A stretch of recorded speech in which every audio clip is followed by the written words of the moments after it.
Good morning, everyone. I'm so thankful that so many of you were able to attend this. And of course, we've talked about the fact that we are going to be recording this session so that those that did not have the opportunity will be able to view this at a later date. I think most of you know me. I'm Dr. Valerie Whiting. I'm the statewide director of training and staff development for the Department of Developmental Services. And I'm really excited to bring to you today Dr. Rachel Loftin, who is going to speak with us about meaningful engagement through value-based inclusion.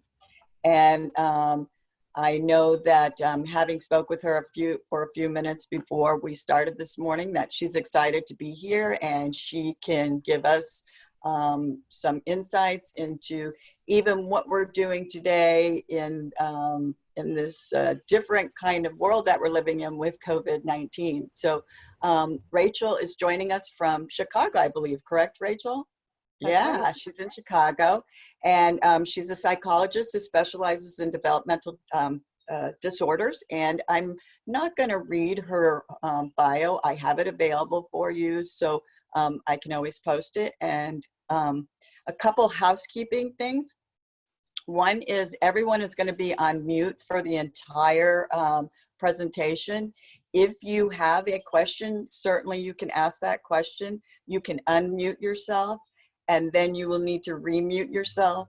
If you forget, we have the ability to put everyone on mute so that we can quiet the classroom while we're all engaged here. We are going to have a question and answer session at the very end. So if you want to wait to ask your question at the end, just jot it down on a piece of paper so that we can do that at the very end, and that would be great.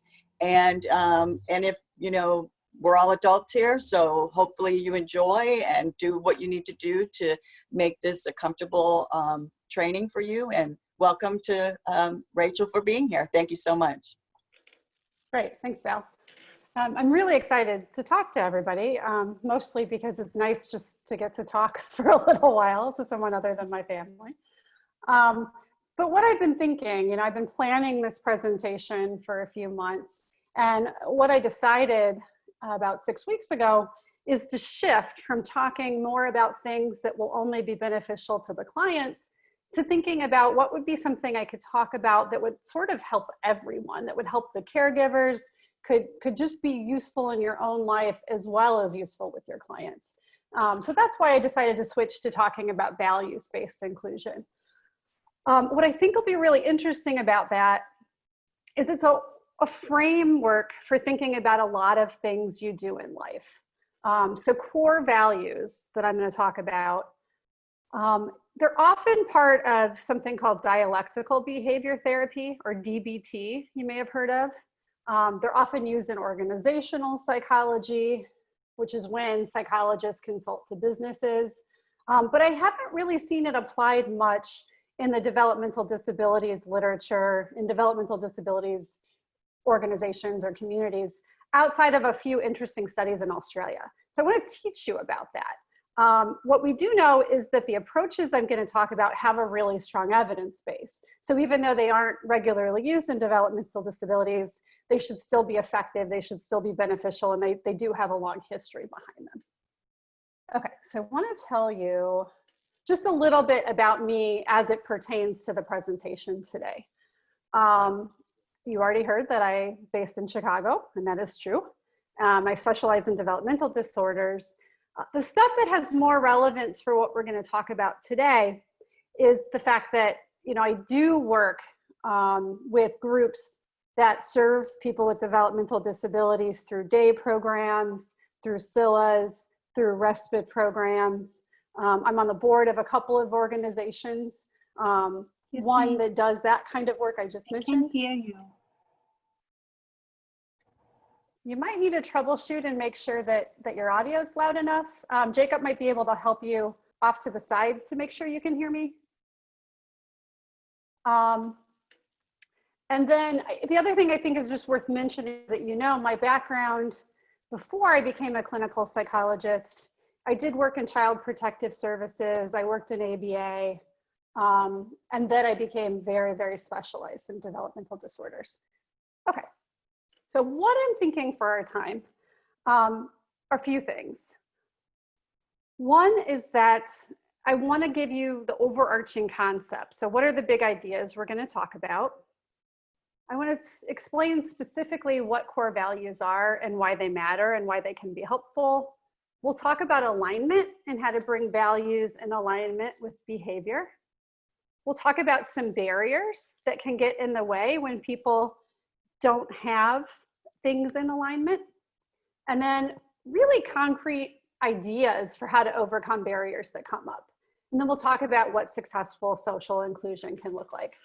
A few things to get out of the way though.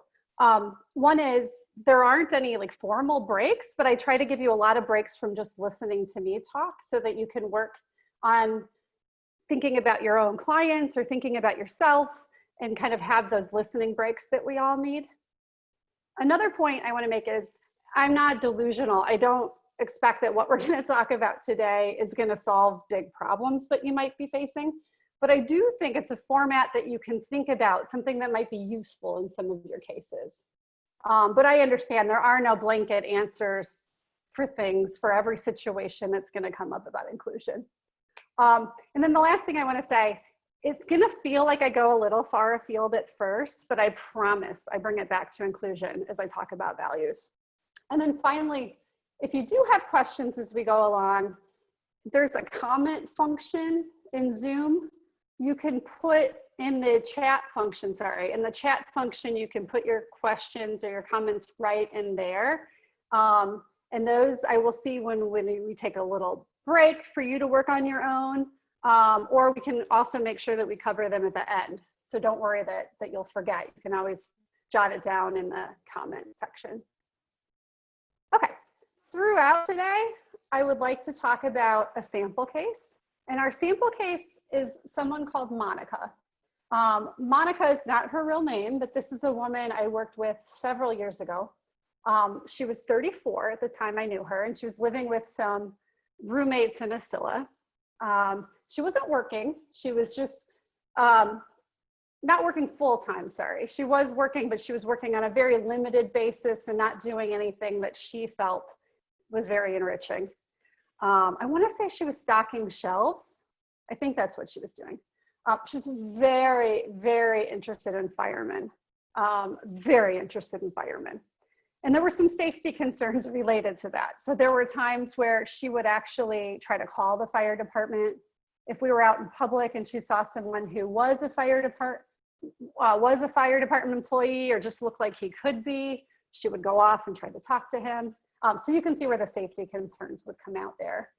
She really liked dancing, could really just go out and have a good time, but had a real jealous streak. So it was hard for her sometimes to make friends because she didn't want other women to have things that she wanted.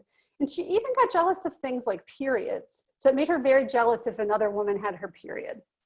And then typically at the Scylla, it was hard to get her to clean up, hard to get her to take care of things. So domestic chores were a bit of a struggle. So that's going to be my sample case as we go through today. I'd like you to take a minute right now and think of someone you know, someone you'll be thinking about today, who you can apply these examples to and the things that we talk about too. So go ahead and take a minute and think of someone and jot down just a couple of traits about them that stand out in your mind.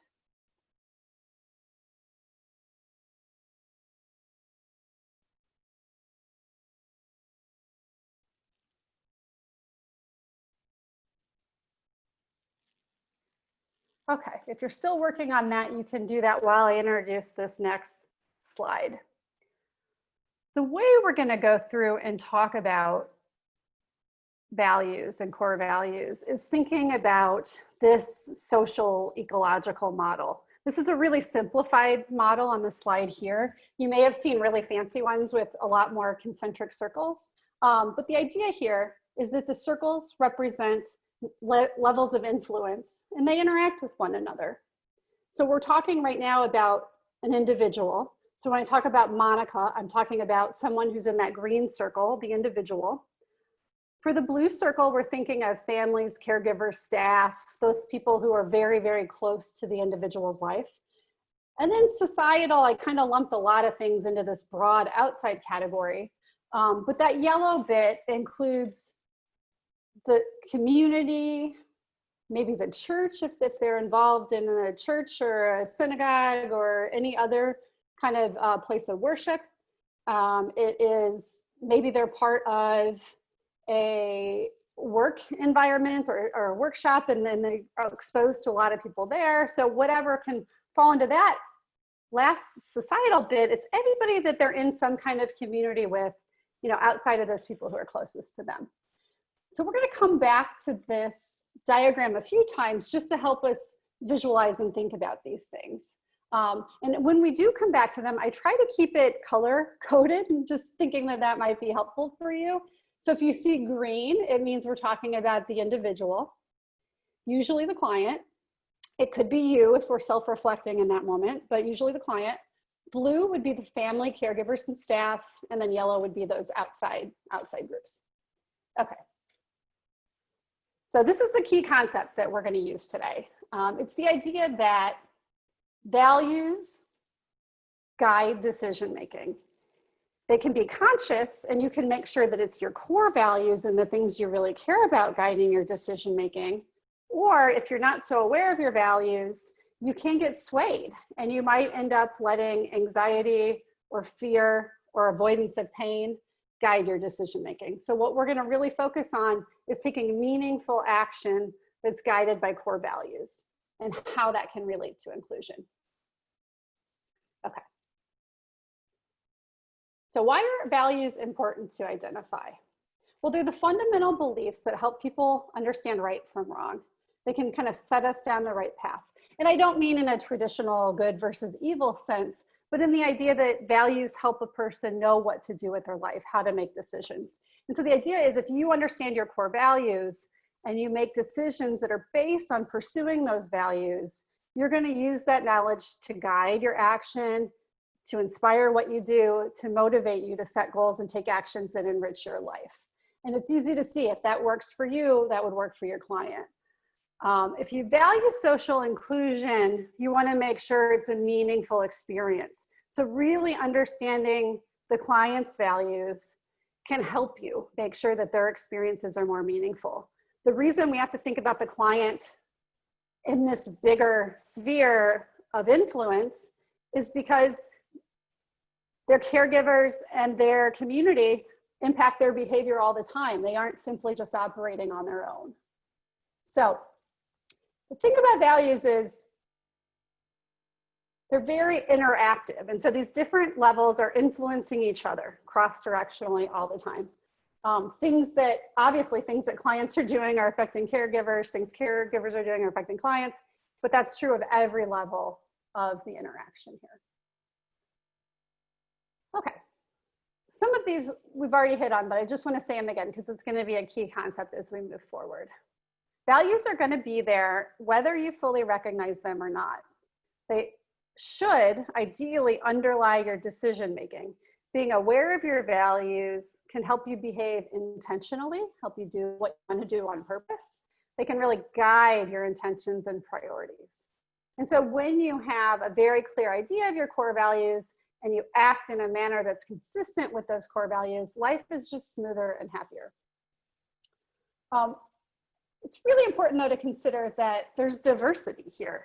You know, of course, when we're thinking about our clients, we know there are a lot of dimensions to diversity. There's race, ethnicity, SES, gender, sexual orientation, religious expression, whatever. There's so many things, right?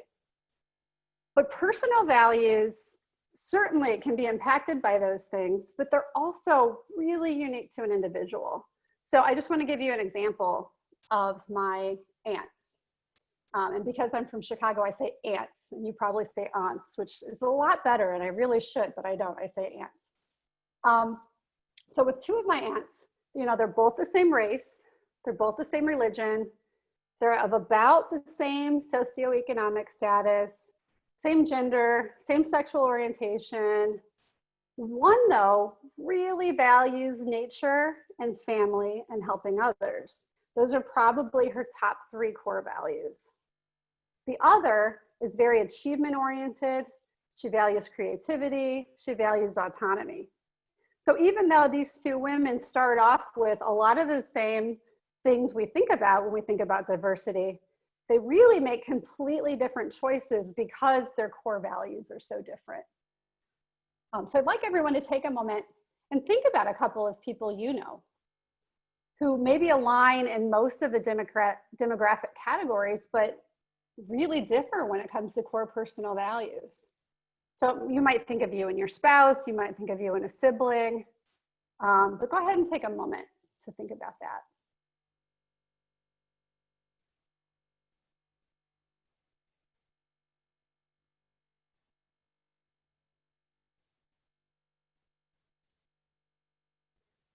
And if anyone's brave enough, they can quickly jot just in the chat who they picked. Not a name, of course, but a relationship.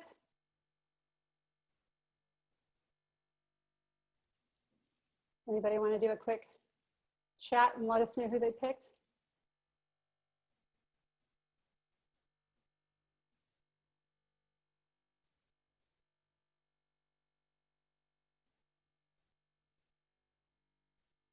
All right, let's move on.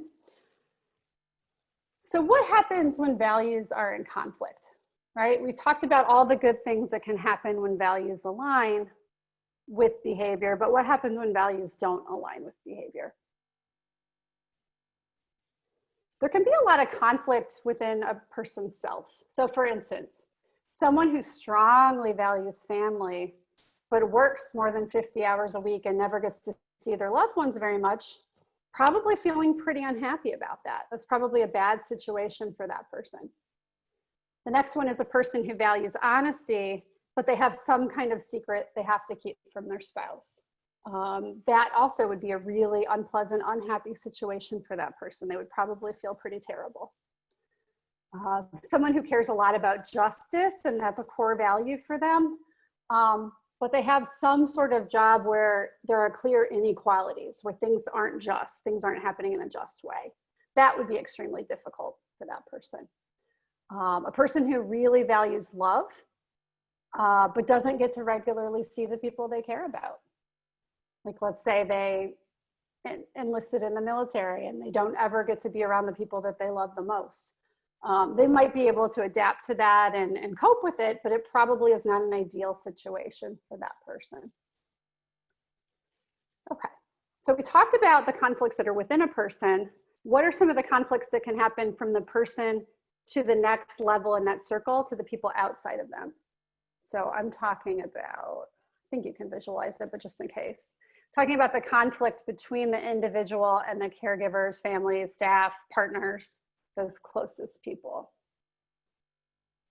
So what can happen there, in a couple, for example, one of them could value wealth while the other values family.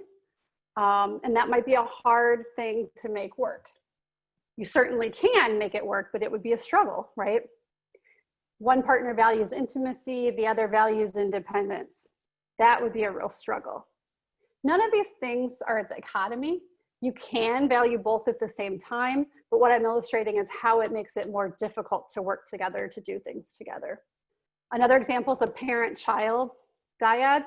So if a parent strongly values achievement, but the child values creativity, that could be in a real conflict. This might be the parent who wants their child, to become an engineer, and the kid wants to be a music major, something like that. A child could value popularity with the parent family. So when the child's trying to go out, trying to be social, trying to be busy, the parent wants the child at home with the family. So that conflict in core values becomes an issue.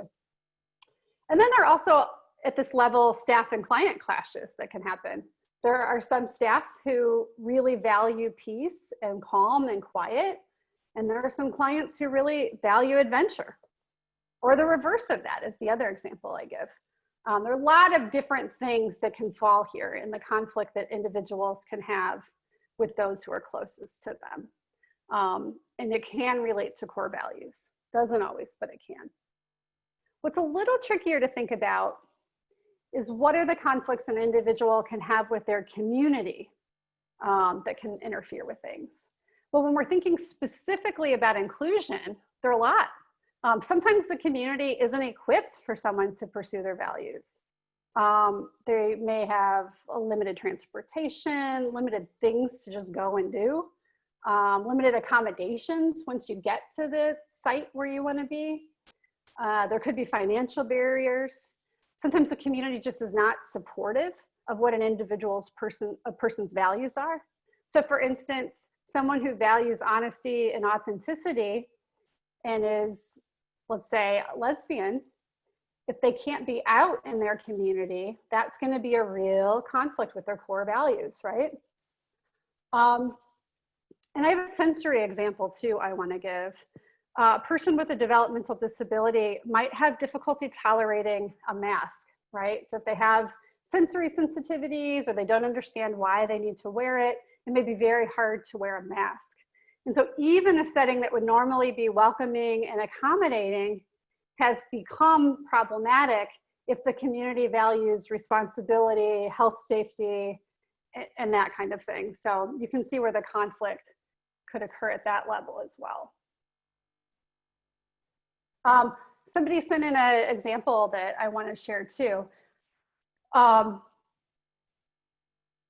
Okay, so this one says, this is from Jen, and she says, a caregiver values religion and visits with church friends, but the agency has a strict policy of social distancing that the caregiver is not following.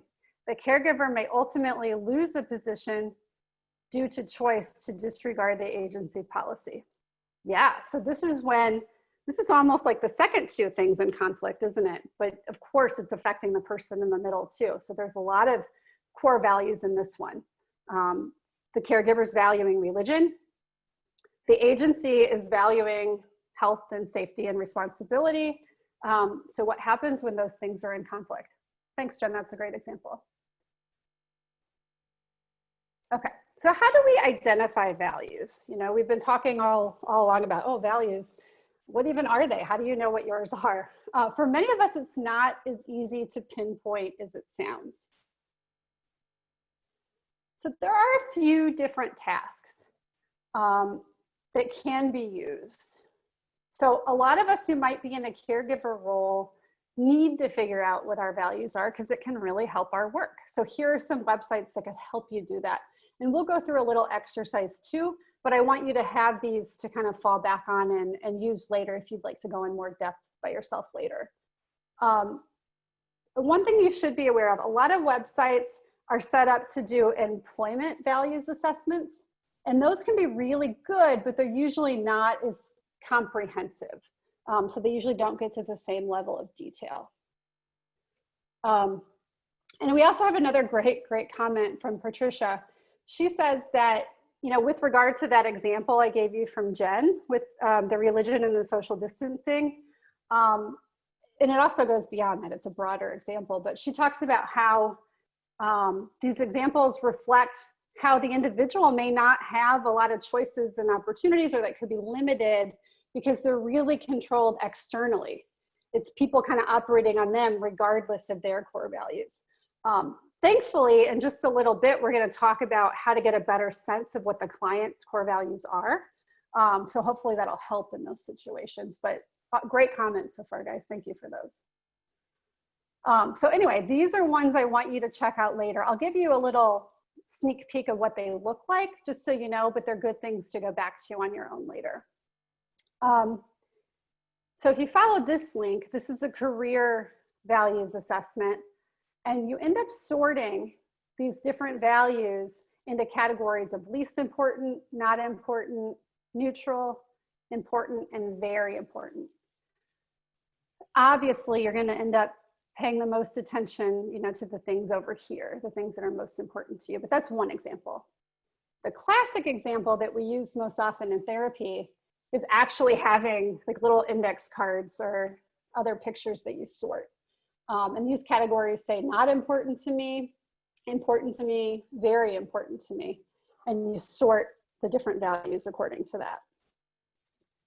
Okay, so what we're gonna do, and this will take a few minutes, so I do wanna give you a little bit of time for this one. I made a brief list of values, and I'd like you to go through and think about these. Consider them kind of 1 to 10. So 10 is the most valued thing to you, and 1 is the least. If you want to add your own, you can, because I certainly didn't think of everything. So if there's something else you know is really important to you, stick it on there. But we'll take a few minutes for this.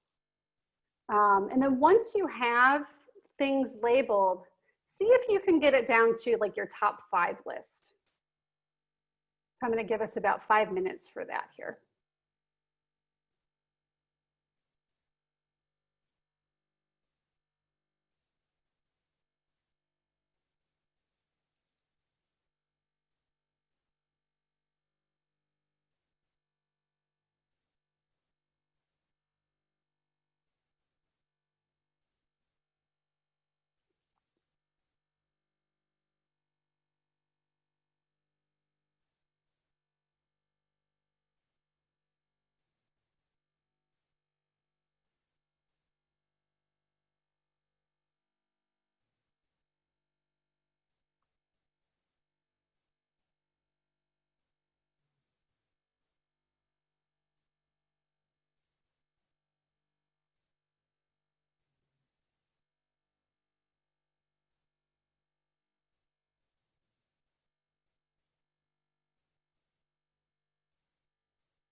If any of you know that you're going to be willing to share your responses, you can shoot us a note or shoot a note just to me, because I'd be very curious for just maybe 1 or 2 people to share what they came up with.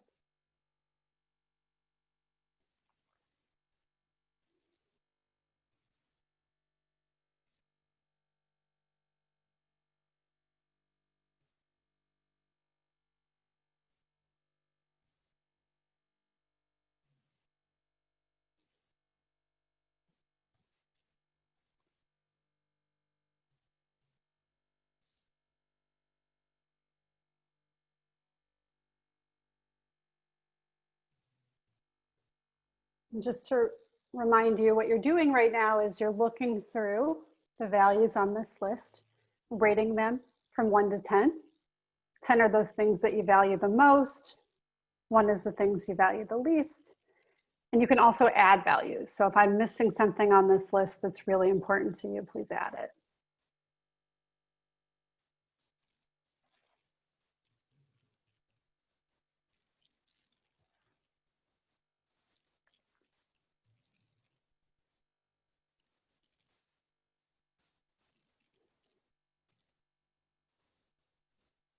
Oh, and thank you, Aja. We have a list here.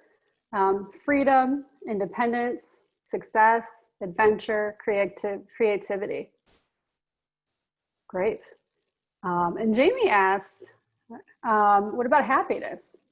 Yeah, that's often on the list. And oh gosh, hopefully it doesn't mean anything that I didn't include it. But yeah, that's an important addition. Or joy is often on lists.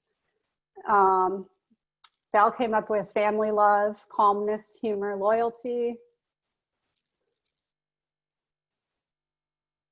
The next name I think isn't somebody's first name because it's got a couple of capital letters. So I'm going to probably butcher it, but for Kidway, love, family, peace, honesty, loyalty.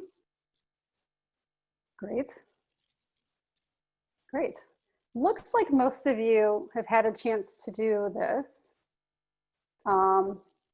So we're going to go ahead and move on. You can always come back to this and you can do the online ones. One more from Jesse. Loyalty, love, morals, responsibility, respect, honesty. Jesse cheated, got an extra one in there. Wow, and Joanna cheated too. Love, family, knowledge, nature, humor, respect. I'm kidding about cheating, of course. It's really fine to end up with 6. It's fine to only have 4. It's the main idea. Great. Okay, I'm going to go ahead and move on. So the harder question, I think, is getting back to your clients. How can you really help pinpoint what their core values are? And I think what's really important to acknowledge, and I love that this already came out in this session because somebody else already brought it up, but the core values of your client can really differ from the values of the parents, from the values of the caregivers, from the values of the community. And that's really important to acknowledge, because I think for a lot of adults with developmental disabilities, we tend to assume what they want, and we really can't assume. It can be really challenging in a person with developmental disabilities to identify, though, what their core internal values are.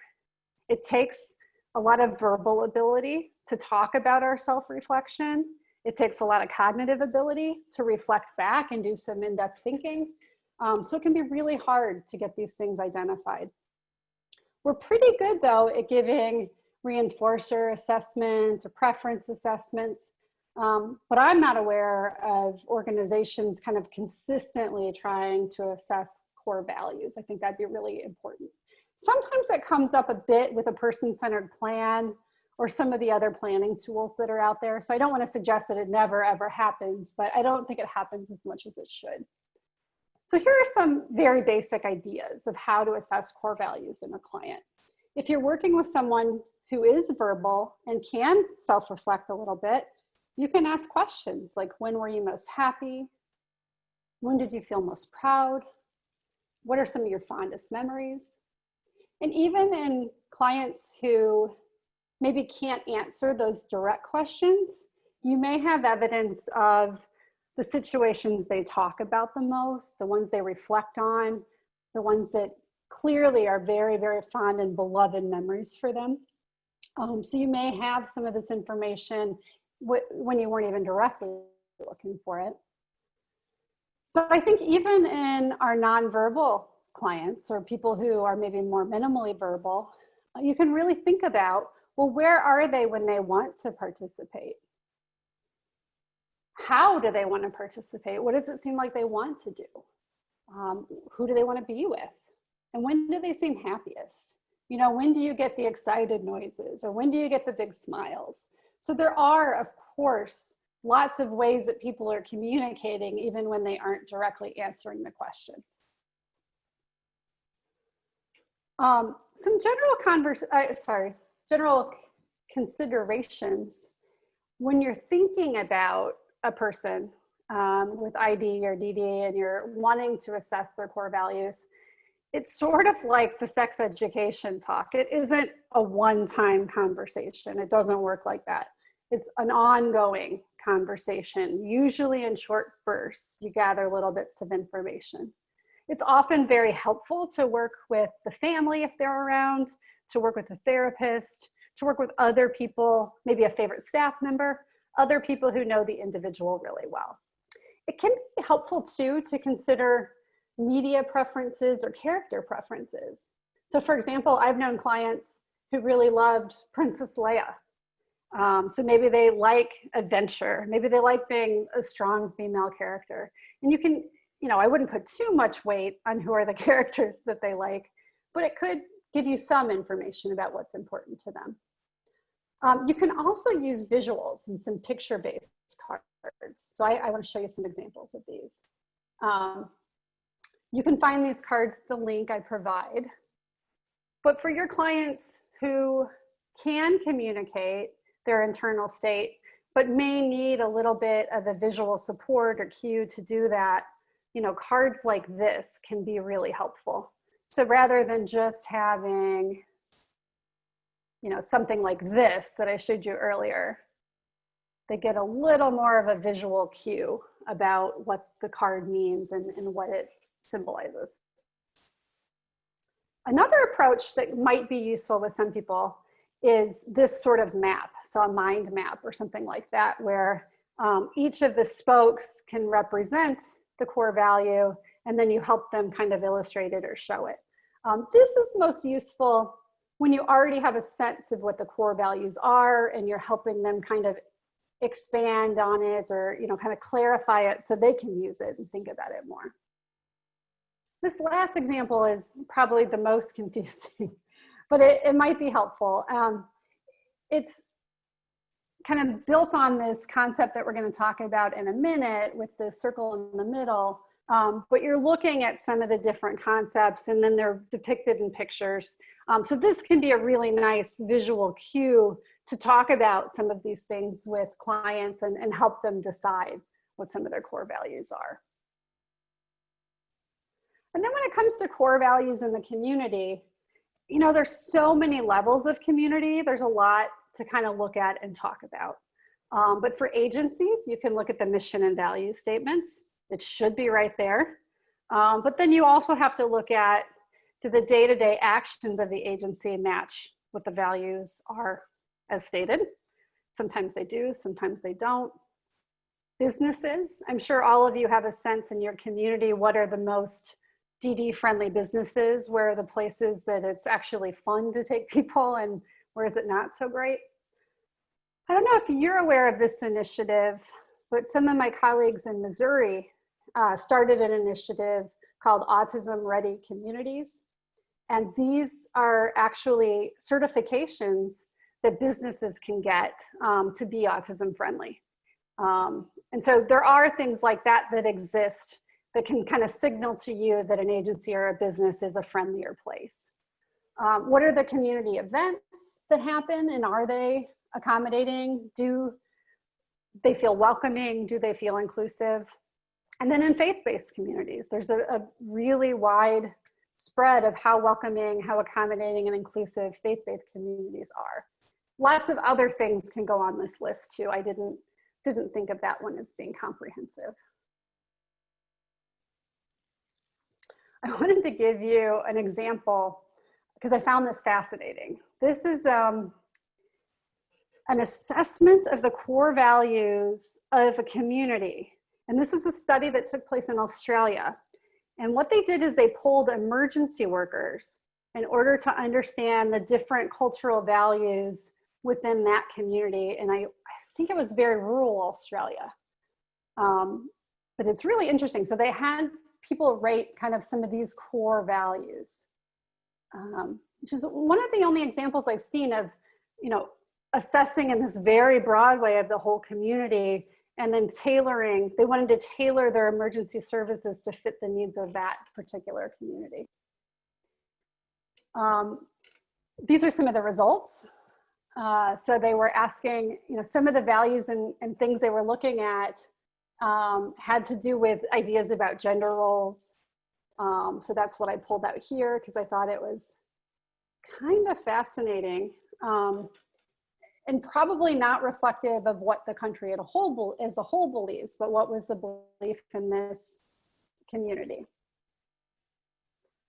And then in another, they compared kind of world values with the values from their sample and looked at where things differ. And in some places they differ really substantially. So it seems like very valuable information to have if you're trying to plan a new service or a new agency in this community. I'll go back to my visual to talk about this. There we go. So they're assessing at that yellow level, the societal level, and they're assessing really for something, I wish I had another circle here, but really they're assessing for a smaller circle that's within that societal level and not even getting at the individual level. So I think that's pretty fascinating stuff. All right, let's go back to the practical. Let's get back to Monica. So Monica's my example person, the 34-year-old who was really into firemen. So what are her values? Well, she values fun. She values dating. She really would love a boyfriend. But what are the caregiver values? You know, it really differs. What the staff wants for her, what the management of the staff want for her, what her family wants for her. They're all kind of all over the place. They definitely want ADLs. They definitely want her to take better care of her environment, to get those adaptive daily living skills in place. And then they wanted some behavior management strategies because, you know, they can't have her running off and chasing people, going after men in public, right? It's just not safe. The values in the community, though, for her are kind of hard to pin down. They're inconsistent. So she lived in the greater Los Angeles area. There are some areas and environments she would go into that were very supportive and accommodating. On the other hand, transportation was awful. She didn't go anywhere unless staff drove her, and so forth there. So there's a lot more with the values there because she's in so many complicated interlocking systems, right? She's affected by so many different systems. I feel like I could do a whole presentation just on the community level. So with Monica, I'm thinking a bit more about her values and the caregiver values. Now for your client, the one you picked at the very beginning, I want you to go ahead and take a moment and identify, understanding that you're probably just taking a stab at their values because you likely haven't assessed them yet, but what are their values? What are some of the caregiver values, staff, family values? And then what are some of the things that stand out about community values for that client? Go ahead and take a moment for that. And again, if you want to shoot me a note, I'd be happy to read some examples of that. It'd be helpful to hear kind of what some of you are thinking.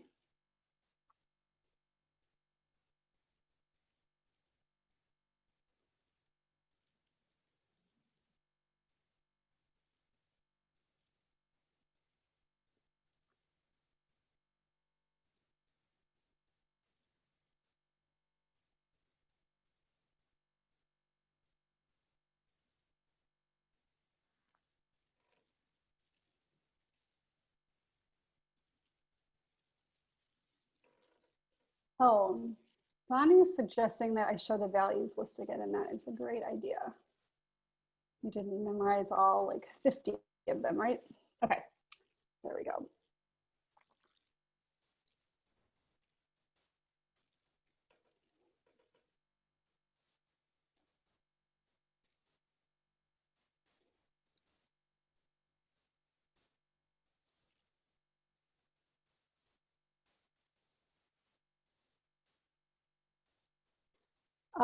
Jesse, would you be willing to unmute and talk a little about the client, caregiver, and community values? Hi, sure. Thank you. So I have an individual who really wants to work. He is capable, but does have behaviors that are not quote unquote acceptable in the community. He perseverates, he'll talk in quotes from like radio or TV. And he can also be really intimidating without meaning to be. He's a close talker, so he'll stand really close to you and try to talk to you. And so, you know, he really wants to work. So that's his main thing. Then the caregivers, they worry about the behavior management. And then community, when they see him, they just want him to conform to societal norms. And when he's quoting, is he quoting things that also sound intimidating? Like, for instance, is he quoting like violent movies or? No, like he tends to quote like radio or TV ads and Okay. in response to a question you ask. Yeah, right. So it can sound more like, you know, like a mental health problem because right. I understand him and his caregivers understand him, but somebody who just approaches him randomly would have no idea what he was talking about. Right. So you know it's not schizophrenia, but to the average person on the street who doesn't understand what autism probably, it comes across as something very different. Yeah, that makes a lot of sense. And then the behaviors that interfere, you're saying he gets really close, he's not really aware of probably personal boundaries. Is there any actual aggression? Usually towards objects, not generally towards other people. Okay, but a lot of things that aren't well tolerated in a workplace. Correct. Great, thanks, that's really helpful. You're welcome. Anybody else want to talk a little about the client, caregiver, and community values they came up with?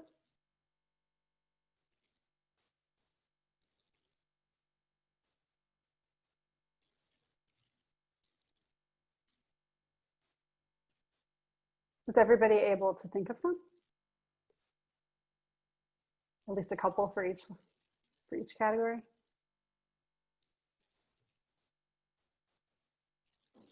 Okay, well, we'll move ahead. We've kind of gone through values. We've gone through how to assess them. We haven't done a whole lot yet on what do you actually do with the knowledge. And I think that's the most important part, to talk about how do you go from all this conversation to actually socially including, right? It would really stink if we just stopped there. We'd be missing the most important parts. So we need to move from an assessment to actual inclusion. And that process takes a little thoughtfulness. There's a process to it. But one of the main concepts I want you to think about is alignment. You remember early on, we talked about, sorry, this is me looking for a slide. We talked about what happens when we're out of alignment. So when values are one thing, but we're doing something else, we get out of alignment. Or when our values clash with someone else's values, we get out of alignment. So now what we're going to move to talking about is talking more about alignment.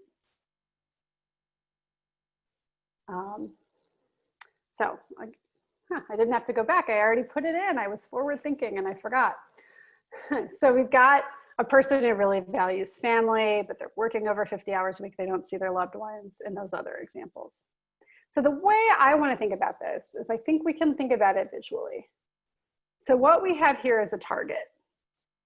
And on this target, I want you to think of the very middle part as living your values.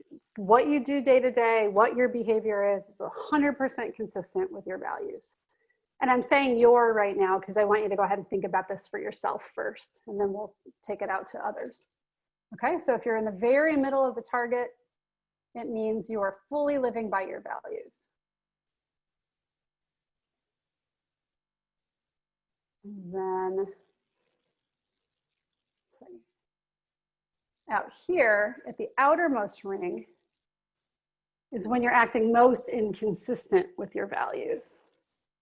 So someone who values honesty, but they're having an affair and they can't tell their spouse, they're way out here, right? That's pretty inconsistent with what their core values are. So that's a really serious conflict for them.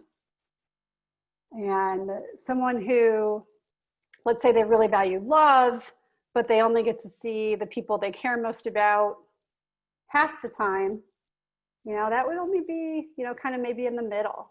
They wouldn't see as much of the people they love, but they're not fully in the middle, but they're not fully on the outside. We kind of put them in the middle.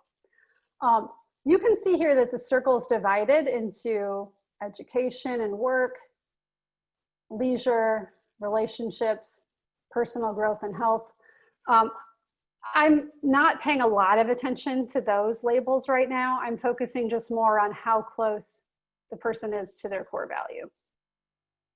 That's something that you can think about later. It's helpful sometimes to think about balancing those aspects of life, but we're thinking only about the value bit just for right now.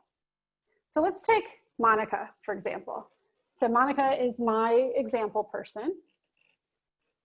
She values work and contribution, but as I told you at the beginning, she doesn't work much. She works very little, and her job doesn't make her feel like she's giving much of a contribution. She's doing something, so she's got some work. I put her about right there. I think it'd be a question of, you know, exactly where here, but she's somewhere in the middle there. She's very happy to be working, but it's not quite kind of everything she wants it to be. She values relaxation. So it's scheduled into her day. She actually has like chill time every day, and she really needs it.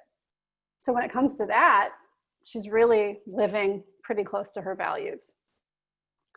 She values dating, but she has absolutely no opportunities to date and really very few chances to even meet people. So that's pretty far out here. She values friendship, and her SILA staff and the agencies who work with her, they do a really good job of having just social events with other women. So that is pretty good. Okay, you guys see how that works? What I'd like you to do is take a minute and go back to your own values first. And I won't ask you to share this part because I think it's a little more personal, but take a minute and think about your own values. And then I want you to rate how close you come to that bullseye.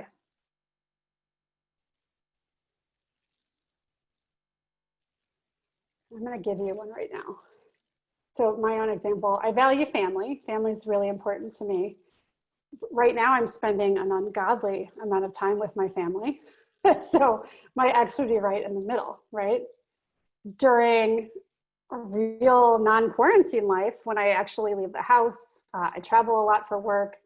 I'm a lot busier and probably more out here, to be honest. I'm not as aligned as I'd like to be. That's an example. So go ahead and take a little time to work on yours. Maybe just do your top 4 or 5 or 6, however many core values you came up with.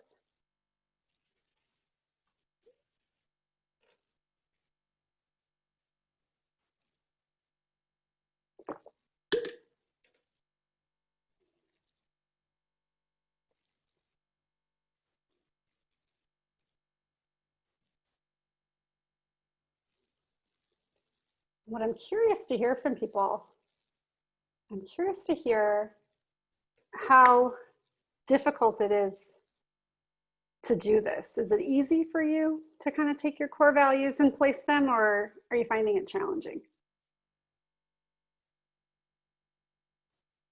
You can unmute, you can do a chat, however you prefer to communicate.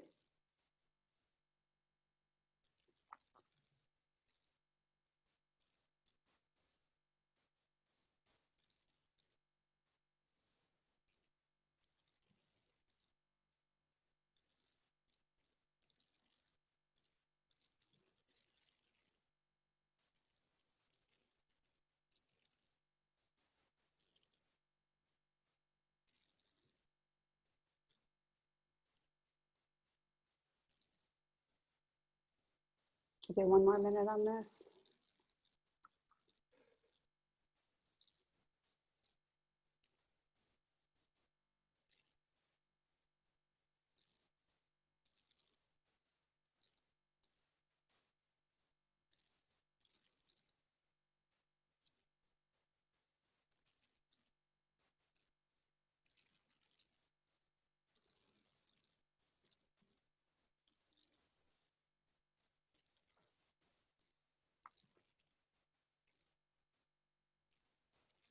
Okay, anybody want to share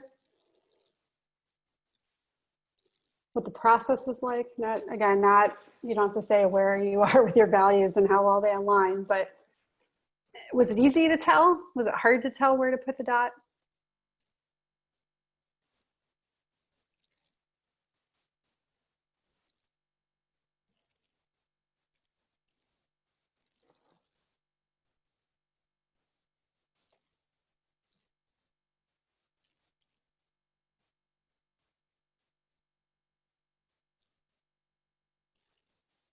All right, we'll move on. We'll ask and we'll wait. Nope, sorry, I'm moving too fast. Somebody does have a comment. Let's see. Jamie said, can be challenging to work. Yeah, this is a really good point. And sorry, Jamie, if it's sorry, I might be saying it wrong. But Jamie's pointing out that it can be challenging to work on values right now, just given the state of things. So absolutely, a lot of things we value and that are important to us might have been pushed to the side. I gave the example of my values becoming more in alignment just because I'm stuck with my family. But the opposite is absolutely true. So there's more time now, but as Jamie's pointing out, there's a lot more stress, a lot more anxiety, and that's really interfering. That's a great point.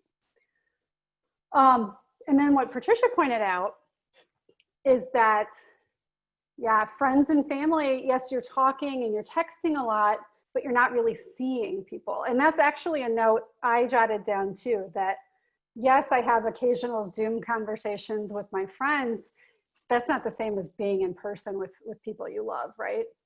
And achievement. So those of us who are achievement oriented, it's hard to be productive right now. It's hard to get anything done right now. I definitely feel that one, Patricia, great thing to point out. And then Aja said that it was easy to place the values. And for exactly this reason, there's more time to assess things now. There's more time to think about things, more time to reflect.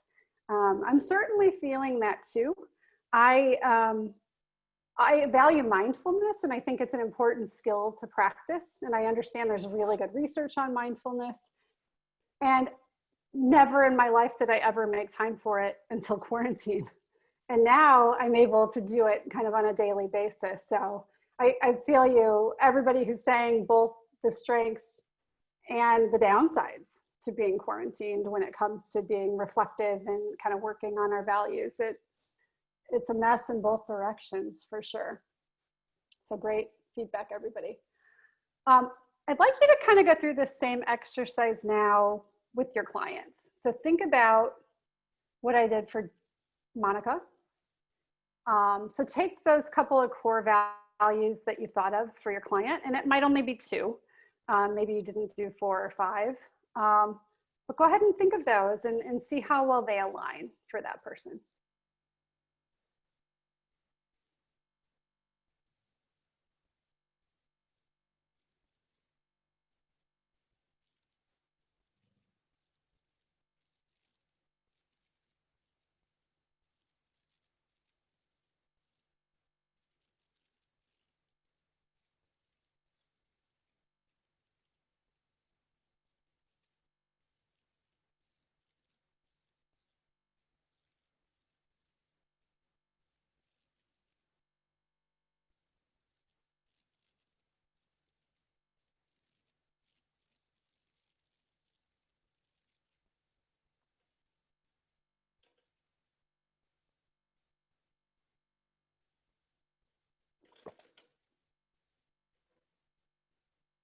Something to think about here.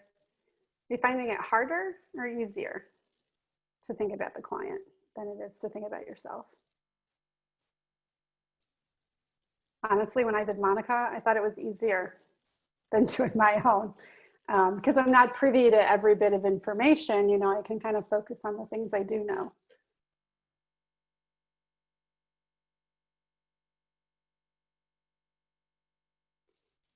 I would love, when you're ready, if somebody could unmute yourself and talk through what you found for your client. And maybe I'll pick on Aja because you were the last one to chat. Aja, can you explain when you're ready what you had down as your client's core values and then how the alignment worked out? Yes, so the values I had down weren't listed. One was self. I feel like the client I work with really values their own needs. Yep. So I feel that, hold on 1 second. My computer audio is messing.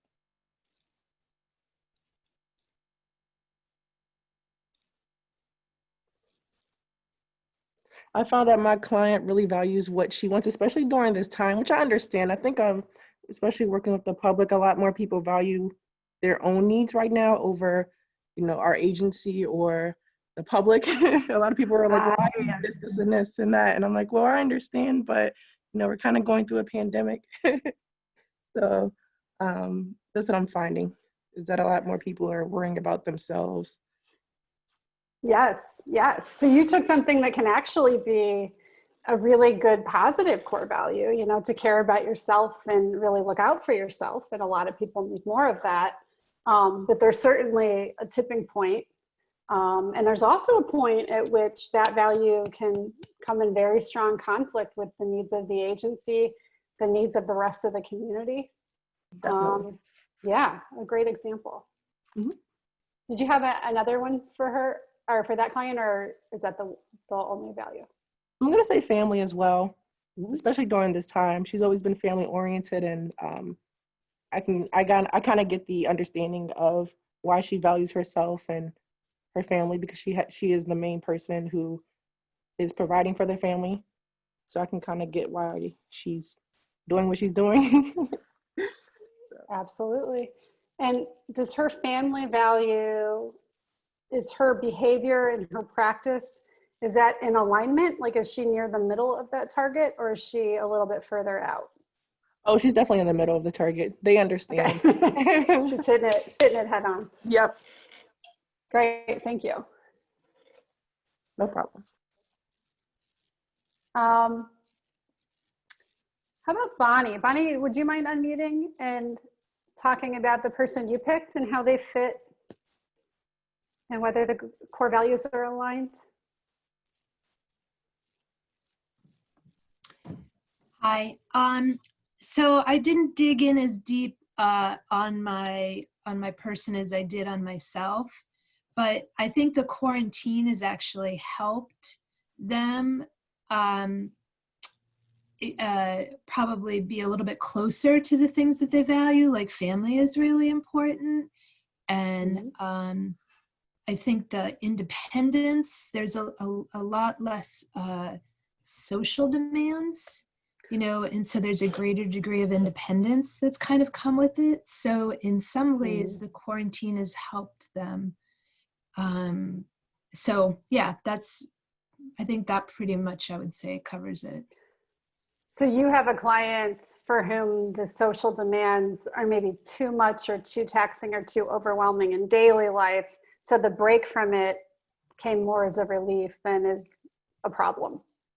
Well, it's like that, the kind of growth at the edge of comfort zone, you know, like maybe they're happier to be a little bit away from the edge of, you know, their comfort zone in their socialization. So having, you know, less pressure of that, I think has helped them.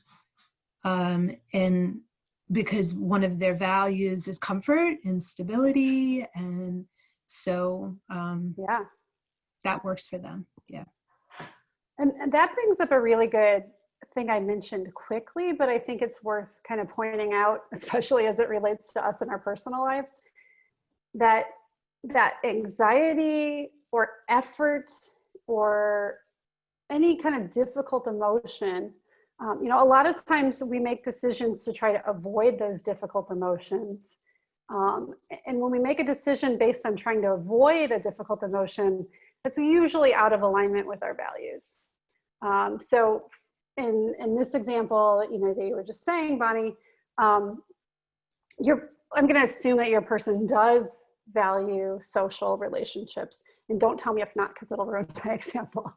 But I'm imagining your person does value social relationships, but gets a little anxious or feels like it's a little too effortful and might sometimes choose to avoid them.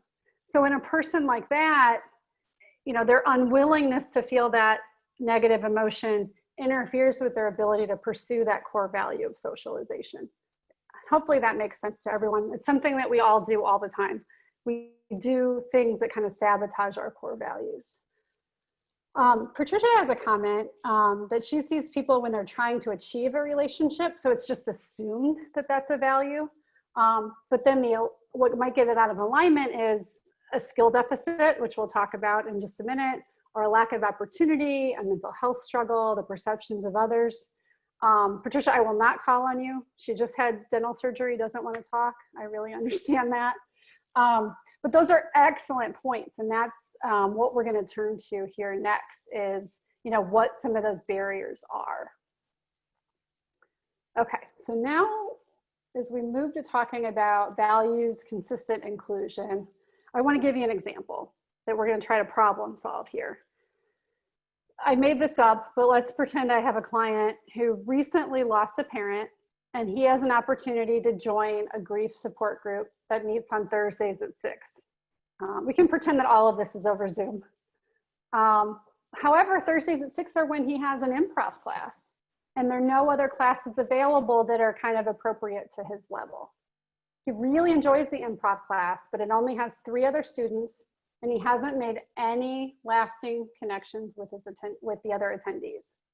Okay, so there's a group that he probably needs, you know, to get some support through his grief, but it's going to interfere with improv.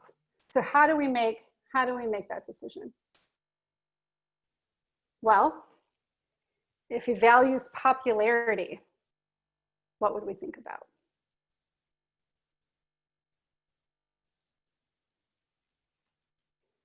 You might want to think about exposing him to the most number of people you really value popularity, I mean, we don't think of a grief support group as being a real bubbly, looking for popularity kind of place, but it really is an opportunity to meet new people and to probably have some pretty strong bonds with the people from that group if they're able to share and relate to each other. So if you value popularity, you know, I'm thinking that might be the way to go, especially if the improv group is really, you know, kind of more duds, less social, quieter.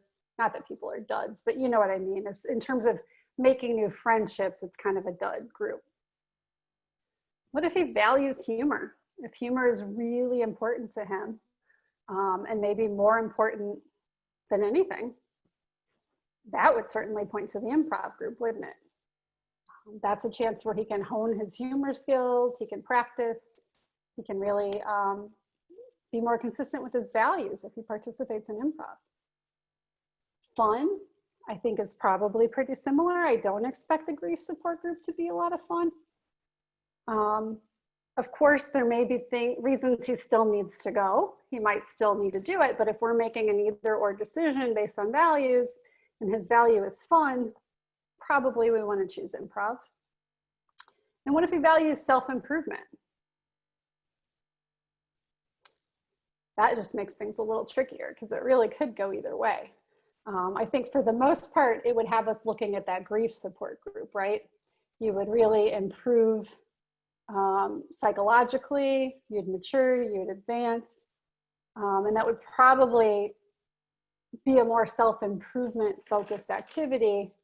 On the other hand, you know, you can improve your social interaction with improv, particularly people with developmental disabilities who have social problems.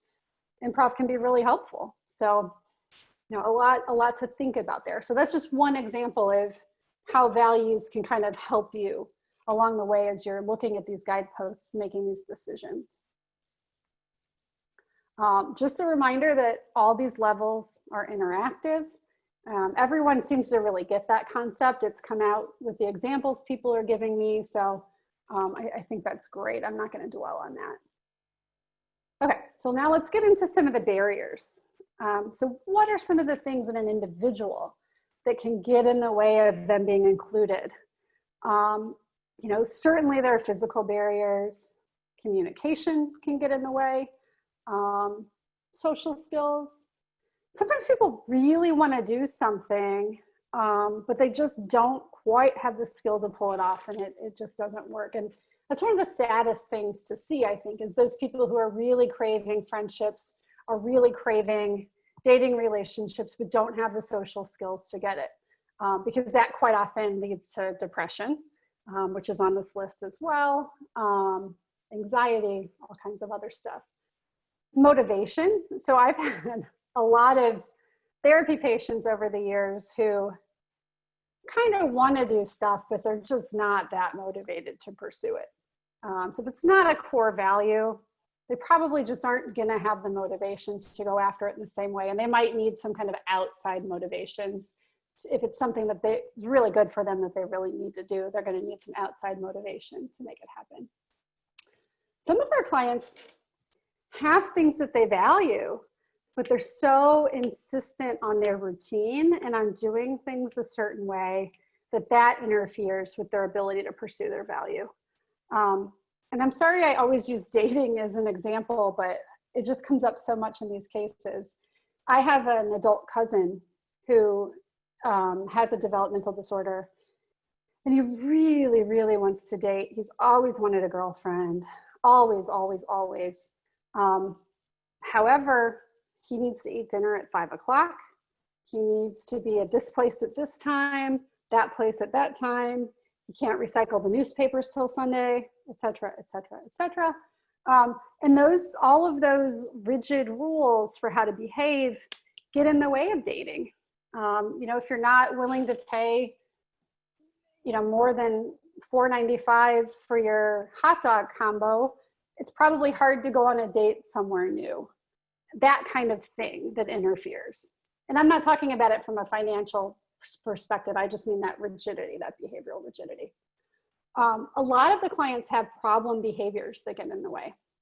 So aggression, We had the example of the man who wants a job and he's not actively being aggressive toward people, but he might break things or be destructive, or have even just those loud verbal outbursts that confuse people and can really scare people.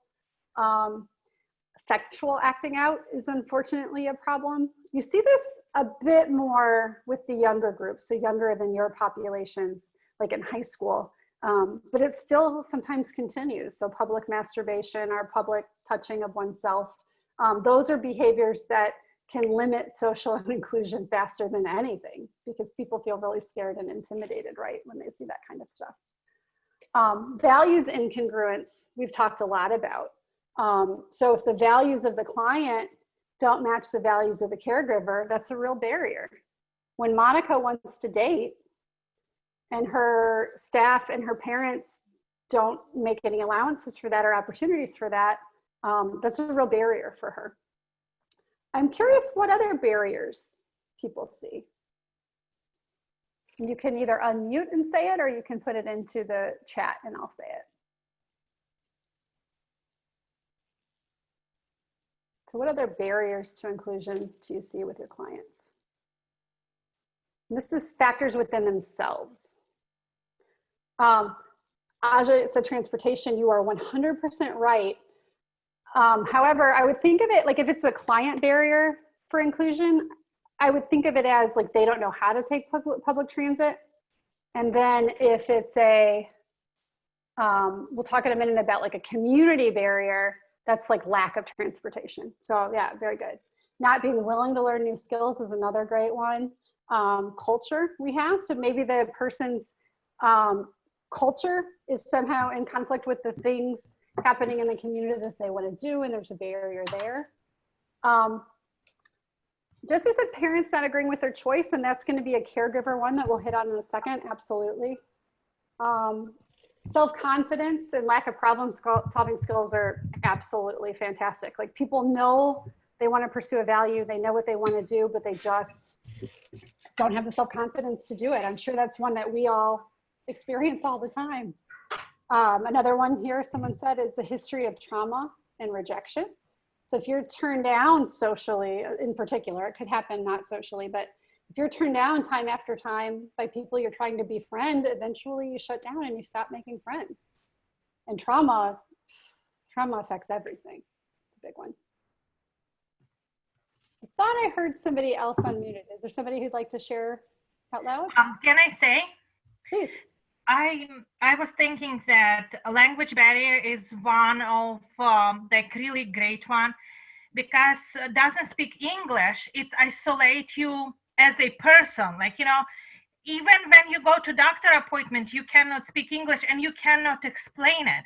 So you have already cultural barriers, and language barriers adds tremendously to every barrier that that we have here listed, and you know, I would say like promote isolation. Sandra, that's huge. Thank you for offering that. Absolutely. If you don't speak the dominant language in the community you're in, that is a real barrier. And that's not communication ability, which is listed here. You might communicate fluently in your native language, but if you don't communicate fluently in the language of a community, it's going to be a real barrier. Great. Excellent on all of those, guys. I know we didn't think of everything, but it's a lot. It's really good.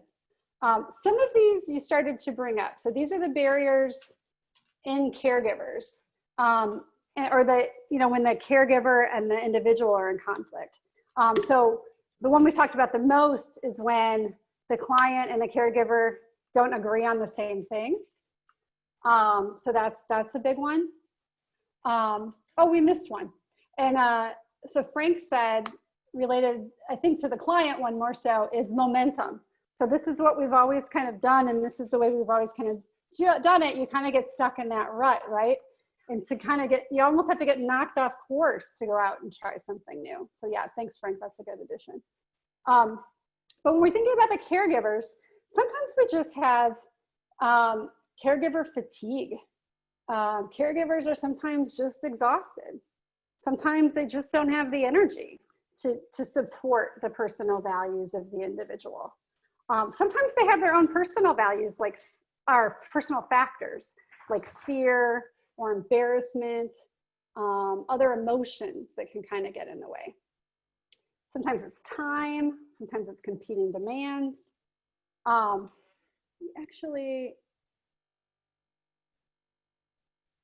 We had another one. Johanli said that, I think it was in reference probably to the within the client, but the change of setting. So sometimes even just changing the setting is overwhelming or too much. And I think that's a good point.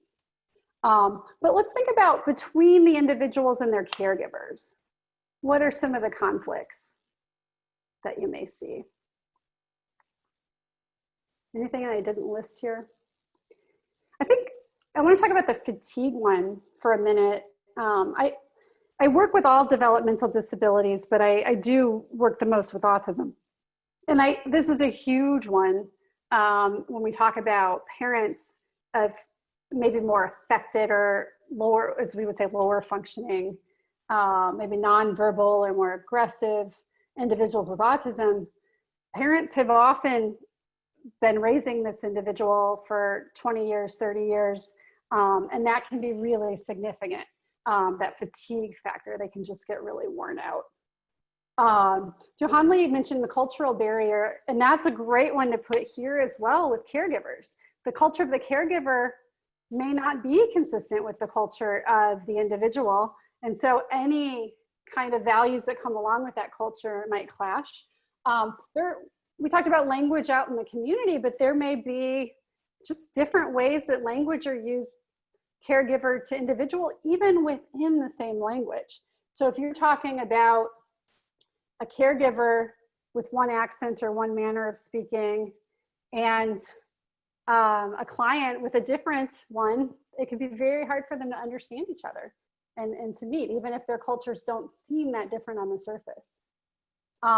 Aja had a great idea here that, sometimes caregivers can't adapt their skills. They might have one skill set that they try to use with everybody.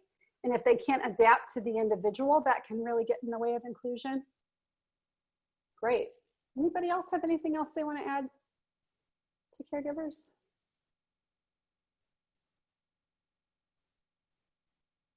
No, I really like how you guys are thinking about this. This is great. Next one is overcoming the barriers in communities. I started by saying the obvious because, coronavirus and the related restrictions and safety considerations we need to have in mind can really be at odds with a person's personal values. So obviously that's an issue. In some communities, there are really limited resources. So even if their values are in the right place, they just don't have the resources to make it happen. Sometimes the priorities are just different. They just don't align. They're not necessarily bad or wrong, but they don't align with the things that would promote inclusion for our person. In a lot of communities, there's just poor education about disability. They might not understand what it is or what the needs are of the person. I love that example from earlier of the young man who wants to work, but he has that echolalia. He has that problem where he's like quoting radio or quoting TV out of context, and it's scaring people. People don't realize, they haven't had the education to realize it's not a sign of danger. And most people, it's not a sign that aggression's about to happen. It's just his way of probably either self-stimulating or communicating. So that's poor education in that instance. And then transportation. So transportation, Aja brought it up in the individual not having the skills, absolutely. And then also within a community, it might not be set up well. And then Patricia has a comment I want to read first, and then let's see, then we'll talk about it. It says, community is seen as monolithic.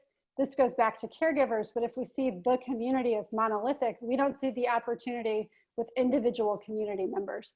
That's a great point. So what she's saying there is if we see the community as this one construct that always does a certain thing in a certain way, we're missing, she's saying the opportunity for individuals to have different perspectives and to be workable, but also within the monolithic community, there are a lot of little communities and little spaces where things might be better.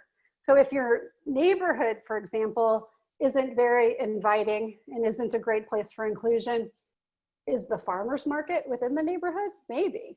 So I think that you're really good point there, not to think of community as like a one construct, but to think of it as the pieces within the construct. Definitely something I lost when I simplified that social ecological circle model and made it just 3 circles. I lost, you know, some of that more specificity. Great comment. Anything else you guys would like to add for communities? I think this is where, you know, we talked earlier, I gave an example of a hypothetical client who's GLBT and in a community where that's just not an accepted thing. So sometimes the community values can interfere like that.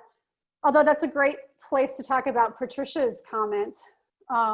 Even in a place where you might view it as anti-GLBT, there may also be subsets of that community where that's not the case, where it is more accepting and that person can find some inclusion. Great. Okay, well, let's get into identifying some specific barriers. We'll do Monica first, and then we can talk about your clients. So Monica, I told you she's into firemen. She had a real problem with calling the fire department. So fire department would sometimes get called to her house. This was very reinforcing for her because, you know, these men would just show up and ring her doorbell, and it's very, very effective for her. So it was hard to stop that behavior. She also has another behavior of, you know, flirting very outwardly with men she doesn't know, which unfortunately as a woman, that's not a safe behavior. So there are unsafe behaviors like that come along with some very real risks. People sometimes are being overprotective and not letting individuals with disabilities do things that they could be doing. And that is sometimes true for Monica, but also she has some very risky behaviors that could be problematic. So that's an issue. And she's also unwilling to try something. She doesn't want to go to a new place. She doesn't want to hang out with new people except, you know, firemen or other men she finds attractive. So what about within the caregivers? So there's some barriers within Monica's caregivers too. I think a big one is staff seem to be really afraid of the dating question. They discourage it. And I think in part it's because it's hard. It's more work for them. They'd have to really teach sex ed and teach safety about some of these things that they're reluctant to talk about. And then the family has very different priorities for Monica's. The family is under the impression that you don't need a boyfriend, you don't need to date, this doesn't matter. So that's a real discrepancy. Staff understand that there's, you know, a basic human need there, but they don't quite jibe with parents, and it's hard to get everybody kind of there on the same page. Family also don't see real life relationships as real. So when Monica talks about friends she has online or a guy she chatted with online, they really discount that and say things about it like it's not real. To Monica, it is. I mean, this is a real friend. This is somebody I care about. So she views it quite differently. And I also think it's a lot easier for staff to just continue in the routines that they're in with Monica and just continue to do the same things, and to not go to dating events or not try to teach her how to use a dating app, or, you know, not to kind of expand to that next level. And then finally, in the community, there aren't a lot of opportunities. So there aren't developmentally disabled specific dating groups, for example, or situations like that available to her. They could be created, but they don't already exist. I already mentioned the poor transportation options. There are a lot of social pressures to date, and I think Monica gets those from media consumption. So shows and movies and TV, I think, really give her the message that she needs to date, she must date. I think it's real for her too, like she really wants to, but I think the media consumption just ups it for her. And then finally, for lack of a better term, there's kind of this hookup culture. She reads a lot of People magazine level information and has a conception in her head that everybody's hooking up, everybody has boyfriends, everybody's doing this fun stuff all the time. Probably that's not reality for most of these people, but she really has an idea in her head that this is a thing that she's missing out on and that she's not a part of. Okay, so those slides I just showed you are for Monica, what the key barriers are. I'd like you to think for a moment about the client you chose and think, what are some of the barriers within the person, between the person and their caregivers, and then between the person and the community? Take a couple minutes for that.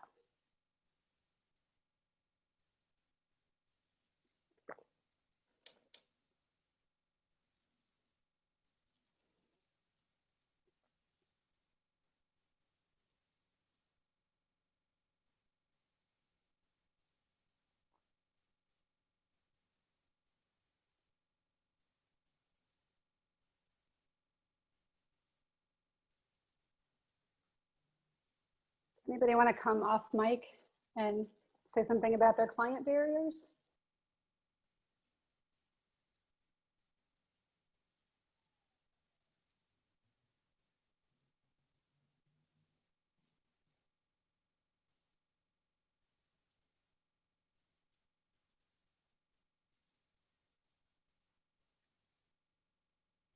Okay, I don't want to rush us, but I want to make sure we get through like how to actually fix things. So I'm gonna move ahead. I will tell you, Lisa had a really good one.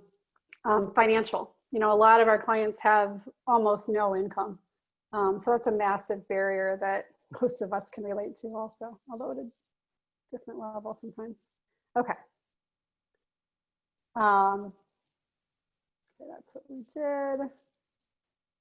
You know that. If I'm moving a little more quickly here, it's just because I want to make sure we get to everything before we're done here. This slide is just some really important ideas about social inclusion from one study. And I think there are important things to keep in mind as we think about inclusion with our clients, that sometimes clients are really aided by a shared purpose, having clear boundaries and guidelines for how to behave when they get into that inclusion setting, and then having the freedom to disengage. So being able to kind of pull themselves out and say no to that. And people have chimed in with a couple of barriers too that we didn't have, which are great. Jesse said just not knowing what's available. And I think that's one that affects all of us all the time. There's so many different things to try to keep track of, and our clients, it's even harder. They don't even understand what the options are a lot of the time. And then Patricia said, in the client, anxiety is a real barrier. In the caregiver, it's the sense of safety, community, but lack of real understanding that can kind of get in the way. Okay, well, here are, I think, some important considerations if you need to overcome the barriers. You know, we've already talked a lot about values analysis, and I think that can be really helpful when you're trying to overcome a barrier to kind of map it out, to use some of these pictures we used and kind of go through it with the client or on your own to think about the client or somehow in conjunction with them.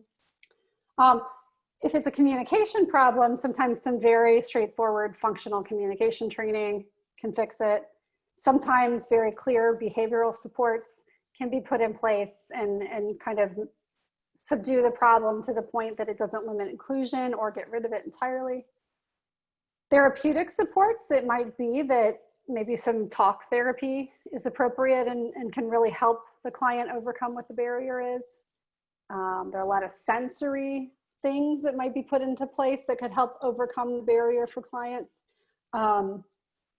Sometimes it's the education, the romance education, relationship education, sex education, like we talked about. Sometimes it's having more supervision or having more online supervision that can then allow the clients to be a little freer to have that inclusion.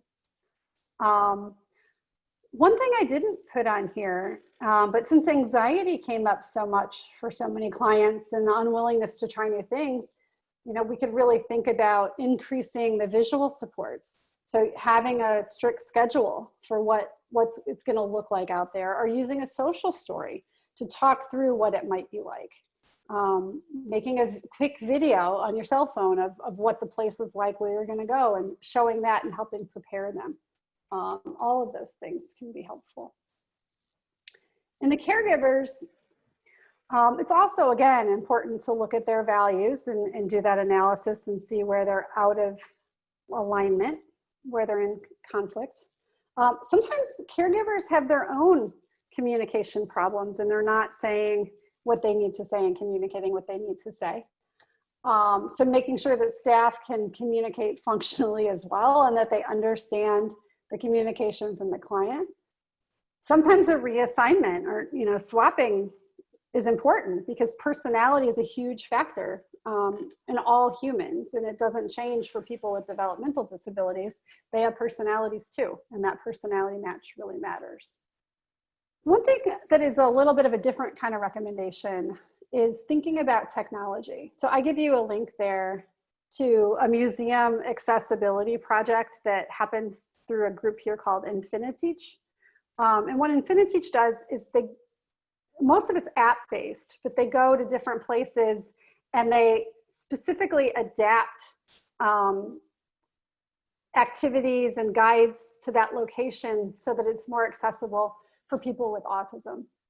No reason it wouldn't work for people with other developmental disabilities. They're just particularly focused on autism. That's just one example. There are lots of different ways that technology can help a caregiver feel more comfortable about going into that setting. So it's something the caregiver can use that kind of helps bring down their own anxiety. Sometimes caregivers need more training. So we already talked about communication, but sometimes it's behavioral, or about sensory needs, or about some therapy concepts. Sometimes it's about sex ed. Like, here's how you can talk to Monica about dating. Here are some tips. Here's a guide for that. Here's some videos that you could show Monica that she can watch on her own. That approach could be helpful. It's a little trickier when we think about the barriers out in the community, but the tech tools are helpful again. So a museum, for example, that might be completely overwhelming without a guide can suddenly become accessible. So even if the community doesn't have the accommodations that are needed, maybe there are other resources out there that can put those accommodations in place. Sometimes it comes down to advocacy and really, you know, fighting for access or fighting for accommodation. I think going back and teaching the client how to access things, how to access transportation, how to access the things that they need can help overcome some of the community barriers. And I know you guys are doing that all the time. That extra level of support or supervision might help you then overcome the barriers that are in the community. And then I'm really curious, what else might be a helpful idea in the community to overcome barriers?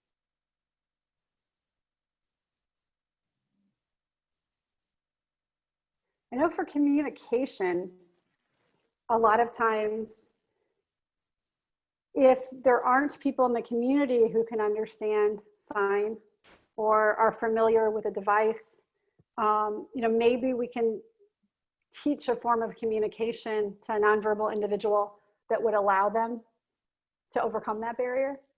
So maybe there's specific functional communication that they can be taught that then help them have more access in the community. How about for culture? You know, a few people raised the really important concept of a cultural mismatch between the individual and the community. How can we overcome that?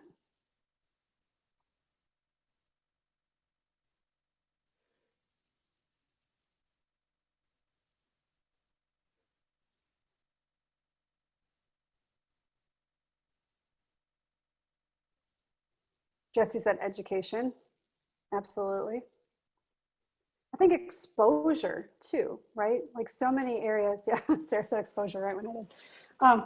Like so many people might hear the education, but until they meet someone and they have that experience and they know that person, it's too abstract. They can't really grasp it. So yeah, I think some combination of education, exposure. I think in some environments in the community, going once or twice isn't enough to really change the community. But if you're going consistently, and if they're seeing people with developmental disabilities over and over, that culture of disability can really expand and grow within that community setting. Great ideas. Well, let me talk a little bit about Monica and what could be in place for her. For her personally, so again, we're at the individual level here, she needs some skills training. She needs to know this is how people date, this is how people are asked on dates, this is how it happens. And here's what people think. If you rush up to them and say, do you want to be my boyfriend? Here's what happens, you know, so kind of mapping that out and giving her that social skills training. She needs to know about sexuality and relationships, not just the risks, but also, you know, the positives. She needs to kind of have that whole picture to better understand what she's getting herself into. She needs a plan for increasing her repertoire. Right now, as I mentioned, she's not willing to go very many places or meet very many people or do very many things. But with a systematic plan in place, we can expand the world for her. We can give her more options. And I think it'd be really helpful for her to get some training to better understand her own values and help inform the decisions that she makes. And in terms of the caregivers, like what could change for the caregivers? I think clarifying staff values and any conflicts between Monica and her staff, any value conflicts, is really important. Monica has a pretty liberal perspective on sexuality, and I think it would be very, very difficult for her to work effectively with staff who had an opposite viewpoint. I'm not saying it's impossible, but I think it would be a lot more challenging. Staff education. So what does staff need to know to learn how to teach some of these concepts and help with these things? Some guidance on what the agency policies are. Is she even allowed to date? Is she allowed to have a guy over? What are people supposed to do? And does everybody who's working with her understand those policies and that approach? Once Monica's values are clarified, it'd be really helpful if her family understand that and if her staff understand that, and if it's a discussion about how her values are going to be promoted. You know, that's a very important conversation to have. Education about online relationships. So what are the risks? What are the benefits? What are the safety steps that need to happen? Because that's kind of an untapped part of her life that could be maybe enhancing for her if she had more of that. And then I think some real problem solving about how to make it easier for staff or smoother for staff. You know, right now, some of her behaviors are so overwhelming or scary or embarrassing that they're afraid to do things with her and take her places. So in addition to like behavior change and Monica, I think staff could really use some problem solving and some guidance on how they can respond in those situations, both to prevent them, but then also how to respond if they do come up again. And then in terms of the community, there's always ways to explore other options. Like what else is out there for transportation? What else is out there socially? Maybe looking at online dating. If, you know, we don't know exactly what it is Monica values, she might not need physical contact. She might be looking more for a back and forth conversation that need could be met in online dating. We'd have to explore that with her and see. That might be an option. I think it's really helpful to give a lot of examples of real life relationships. A lot of Monica's ideas, again, are based on media. And if you think about Beauty and the Beast, for example, one of her favorite movies, Beauty and the Beast, That's not the way you want a relationship to play out in real life. That's actually very, very poor relationship education. So it's important to give real life examples to offset, you know, what she's gotten from the broader media, from the broader community about what relationships look like. It's also helpful if staff kind of discuss those things with her as she watches them. Like, wow, the beast is really yelling at Ariel. Makes it exciting in a movie, but in real life, it's not an okay way to talk to people, that kind of thing. And then education about relationship options. I don't remember what I meant by that and why it would be a community thing. All right, let's move to the next one. So I'm curious about your client. So you thought about your clients, you thought about what their barriers are, but I'm curious, like, what are some ways that those barriers could be overcome? So we'll take a couple minutes for this one. And this is one that I think might be hard to type in notes. You're welcome to send me a chat and I'll read it, but you can also unmute yourself if there's something you'd like to offer for this one.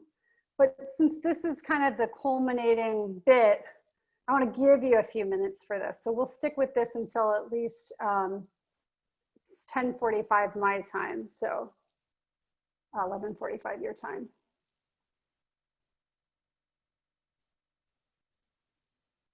Thinking about how you can overcome the barriers at the personal level, at the staff and family level, and at the society level with your particular client.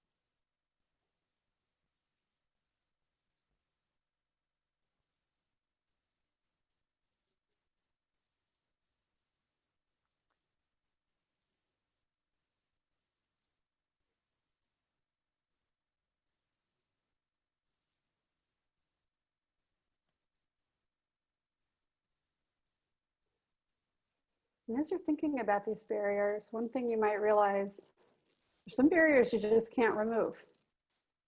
So if those come up, think a bit about how you can work around them.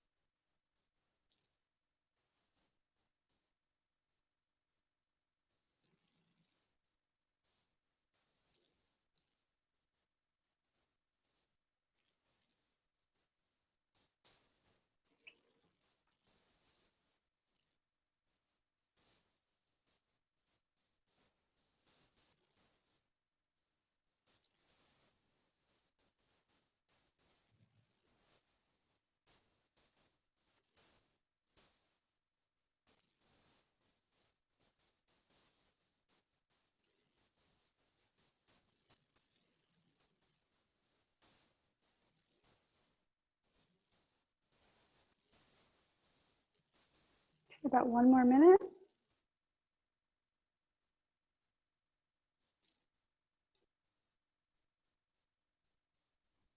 I'm sorry, 2 more minutes. Now 1 more minute.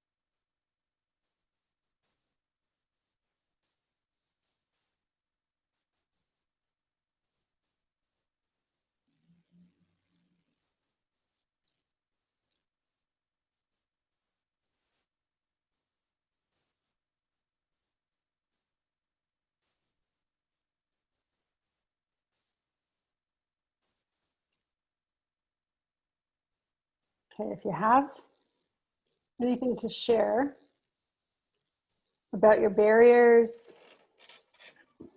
how you can work around them, if you can't work around them, can they be removed? What's the situation with the barriers? So if you have anything to share about that, you can go ahead and unmute.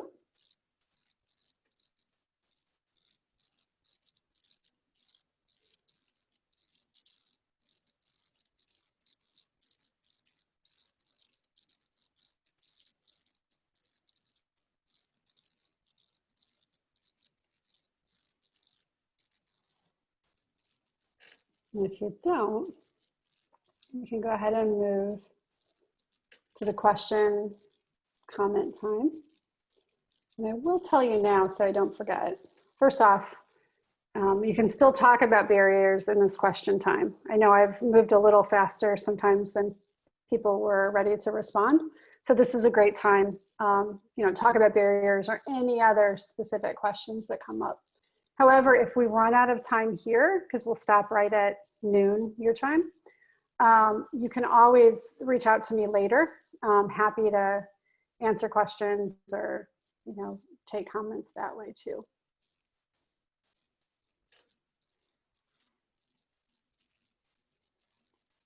And I've got the chat open too, so if you don't feel like talking out loud, but you have a question, you can throw it in there.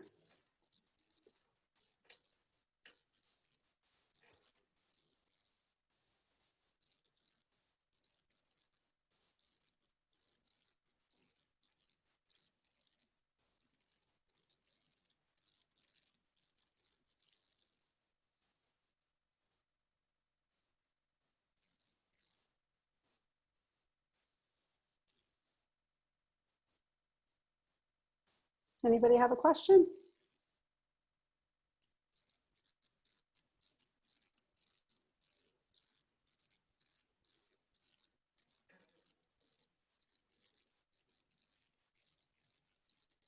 Well, if not, it was a real pleasure to do this presentation today, and I really appreciate all of the back and forth. It's sometimes difficult to do webinars and presentations in this kind of format, but I got some really valuable comments, and some of you, even spoke out, and I really appreciate that, and I appreciate you letting me call on you the way I did. I think it made it much more instructive for everyone in the group. And we have from Patricia, the person I'm thinking about, I have worked with the agency to develop policy so the caregivers have clear idea of expectations, with the caregiver understanding that the person's perception of relationship is valid, even if it needs some tweaking, right? And the person helping him tweak his own expectations, his understanding of different kinds of relationships.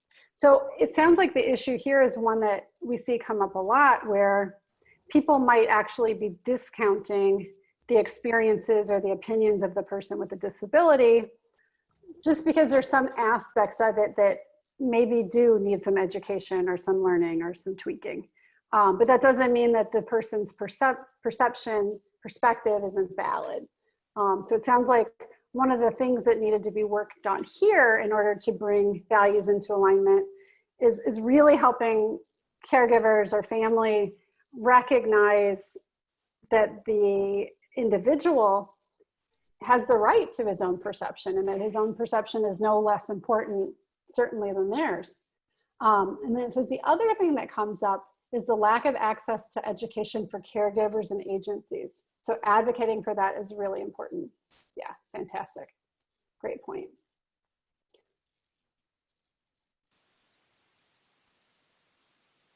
Anybody else?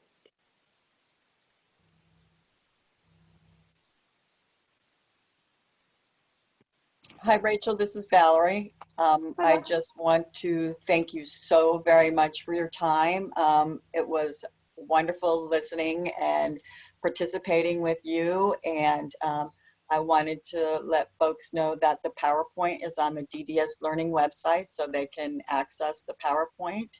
And it really, really was a very nice experience. Thank you for being our first presenter for our union activities via Zoom. And I look forward to inviting you again. I hope that you will consider really coming to Massachusetts.